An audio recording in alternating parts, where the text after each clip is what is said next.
Hello అండి, అందరికీ నమస్కారం. ఈరోజు మనం ఎం వెంకటేశ్వరరావు గారు రచించిన మీ బాటలోనే అనే ఓ చక్కటి కథను విందాం. ఇక కథలోకి వెళ్దాం. డివిజన్ రైల్వే మేనేజర్గా పనిచేస్తున్న శ్రీహర్రావుకి సడన్ గా మాసివ్ హార్ట్అటాక్ రావటంతో అర్ధరాత్రి నిద్రలోనే శరీరానికి సెండ్ ఆఫ్ చెప్పేశాడు. అమెరికాలో ఉద్యోగాలు చేస్తున్న ఇద్దరు కొడుకులు రమేష్, సురేష్ తండ్రి మరణవార్త తెలియగానే ఆగ మేఘాల మీద ఫ్యామిలీలతో వచ్చి వాలారు.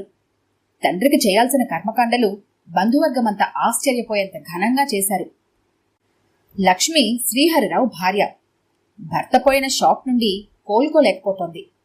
అన్యోన్యంగా తోడుగా 30 ఏళ్లు కలిసి జీవించిన ఇద్దరిలో తనని ఒంటరిని చేసి హఠాత్తుగా వెళ్ళిపోయిన భర్తని మరువలేక ఎవరికీ మొహం చూపలేకపోతోంది. మరో వారం రోజులు కొడుకులు కోడళ్ళు వెళ్ళిపోతారు. ఆ తర్వాత ఏం చెయ్యాలి? లక్ష్మి, నేను పోయి నువ్వు ఒంటరివైతే మనం కట్టుకున్న ఇంటిని వదిలి కొడుకుల వెంట ఎక్కడికి వెళ్లకు. ఒంటరిగా ఉండటానికి అవసరమైన మనోధైర్యాన్ని ఇప్పటినుంచి అలవర్చుకో. ఒకవేళ నువ్వు ముందు పోయి నేను మిగిలిపోయినా ఏ కొడుకుని ఆశ్రయించను.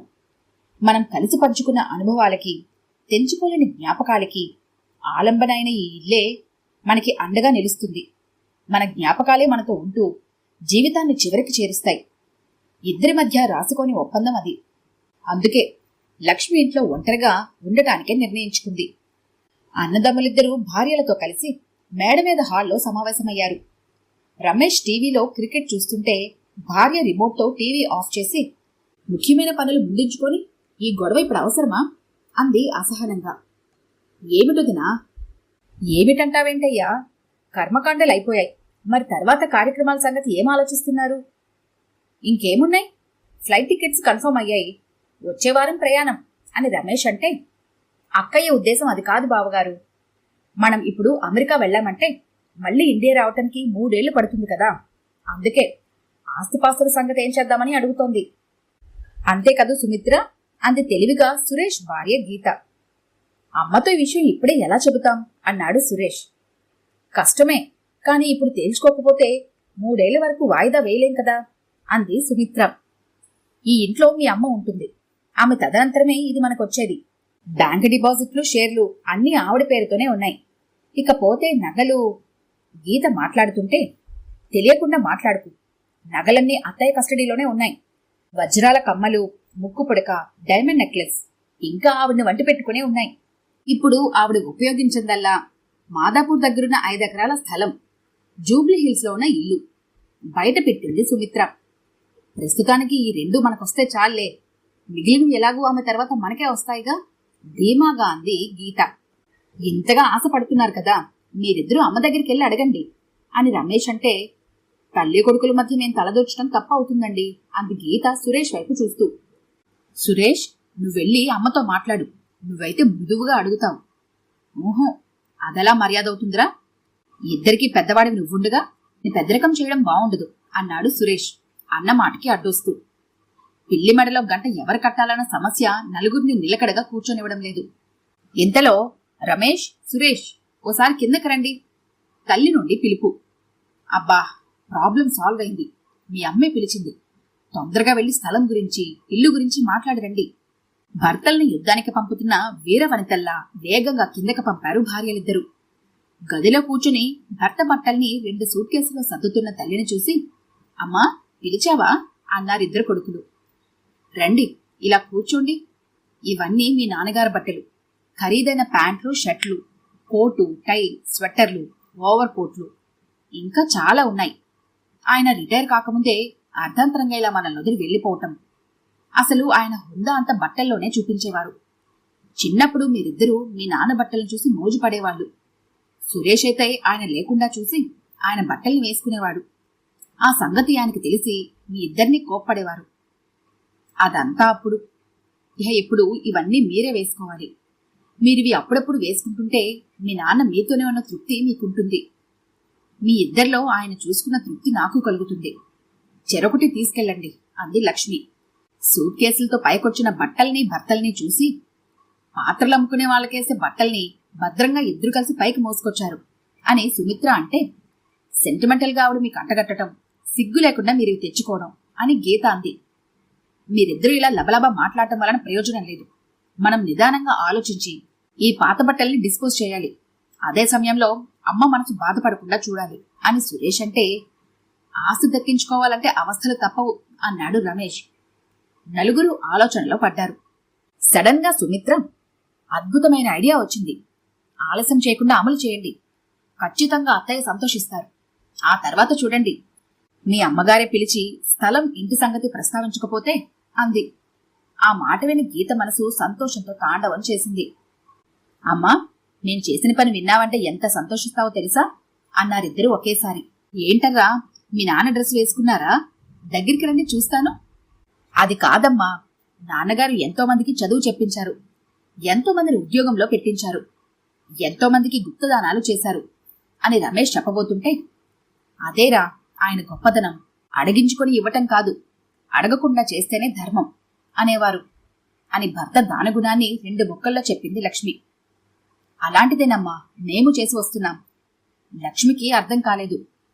నువ్విచ్చిన నాన్నగారి డ్రెస్సులన్నీ స్వీకార్ ఉపయోగార్ సంస్థకి అందజేశాం. అక్కడుండే వికలాంగులకి చలికాలంలో ఈ బట్టలు ఎంతగానో ఉపయోగపడతాయనే సదుద్దేశంతో నీతో చెప్పకుండా ఇచ్చొచ్చాం. నీతో ఒక మాట చెప్పెళ్దామంటే మంచి పని చేసి అత్తయ్య గారికి చెబుదాం, ఆమె సంతోషిస్తారు అంది సుమిత్ర అని తాము చేసిన ఘనకార్యాల్ని తల్లికి వినిపించాడు రమేష్. లక్ష్మి మౌనంగా ఎదురుగా నిలబడ్డ కొడుకుల్ని పైనుండి కిందకి చూసి చిరునవ్వుతో పంపింది. అమ్మయ్య, అన్నయ్య, మనం చేసొచ్చిన పనికి అమ్మ తన సంతోషాన్ని చిరునవ్వుతో వ్యక్తం చేసింది. ఇకపై స్థలం, ఇల్లు మనకి రావడానికి ఏ అడ్డంకి ఉండదు. వీలు చూసుకుని అమ్మకు చెప్పేద్దాం అన్నాడు సురేష్. మర్నాడు ఉదయం నలుగురు నిద్రలేచి కాఫీ తాగుతుంటే కింద లక్ష్మి ఎవరితోనో మాట్లాడుతుండటం వినిపించి గీత కిందకి చూసింది. తెలిసిన వాళ్ళెవరూ కనిపించలేదు. ఇంతలో పనిమనిషి పైకొచ్చి, అమ్మగారు మిమ్మల్ని అందరినీ కిందకి రమ్మన్నారండి అంది. నలుగురు కిందకి దిగారు. లక్ష్మి అక్కడున్న వాళ్ళకి, వీడు నా పెద్ద కొడుకు రమేష్, US లో సాఫ్ట్వేర్ ఇంజనీర్. ఈమె నా పెద్ద కోడలు సుమిత్ర. వాడు సురేష్. వీడు US లో జాబ్ చేస్తున్నాడు.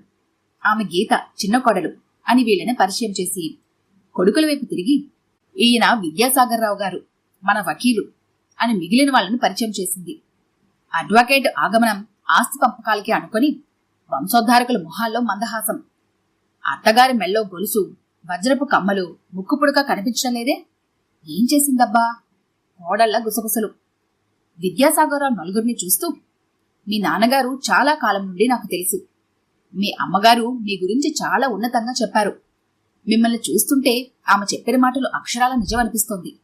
చాలా సంతోషం అన్నాడు. రావుగారు, నా కొడుకులు ఎంత బుద్ధిమంతులో, కోడళ్ళు అంత గుణవంతులు. మా వారి మరణం నాలో స్తబ్దతని, దుఃఖాన్ని నింపేశాయి. నేనేం చేయాలో ఆలోచించని అంతగా ఆయన ప్రభావం నా మీదుంది.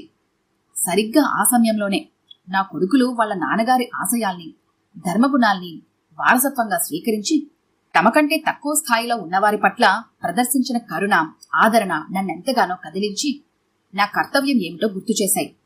వీళ్లు చేసిన చిన్న పని నేను చెయ్యాల్సిన పెద్ద పనికి ప్రేరణిచ్చింది. లక్ష్మి మాటలు వింటున్న కొడుకులు, కోడళ్ళు ఆమె చెప్పబోయే మాటల కోసం ఉవ్విళ్ళూరసాగారు. విద్యాసాగర్రావు ఫైల్లోని పేపర్లు తీసి చదవమంటారా అన్నాడు. ఉండండి, నేను చెబుతాను.